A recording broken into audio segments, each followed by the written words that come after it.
Quelques mois plus tard, son ventre s'arrondit. Elle n'osait pas y croire.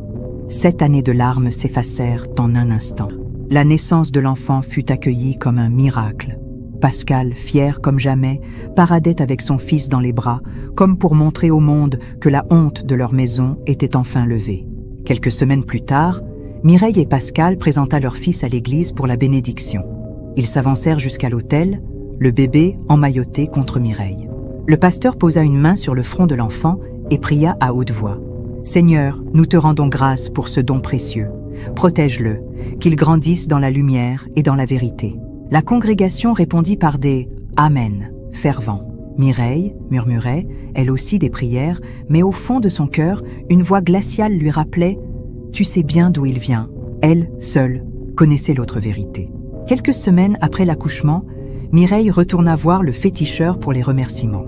L'homme fixait l'enfant qu'elle portait dans ses mains. « La mère t'a fait grâce. Tu as reçu ton enfant. Mais retiens bien mes paroles. Cet enfant n'est pas comme les autres. » Mireille serra son bébé plus fort contre elle. « Que veux-tu dire ? Il appartient aux esprits de l'eau. Pour qu'il reste dans ce monde, tu dois respecter un tabou. » Il ajouta « Jamais il ne devra manger de poisson-chat, ni manger de nourriture préparée à base de l'huile rouge, ni du gombo. » Mireille sentit son cœur se contracter. « Mais comment vais-je faire ? Comment surveiller un enfant tout le temps ?» Le vieil homme haussa les épaules. « C'est ton fardeau. Tu as demandé. Tu as reçu.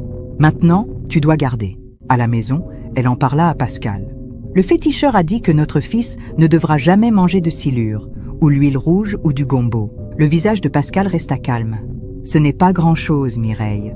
Un simple interdit.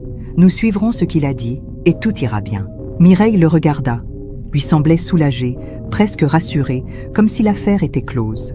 Le dimanche, Mireille se tenait en première ligne à l'église. La semaine, elle reprenait discrètement le chemin du féticheur. Ainsi débuta sa double vie. Le jour, elle était la chrétienne exemplaire que tous admiraient. La nuit, elle déposait des boissons ou des pièces de monnaie au pied des idoles. L'enfant grandissait, vif et joyeux.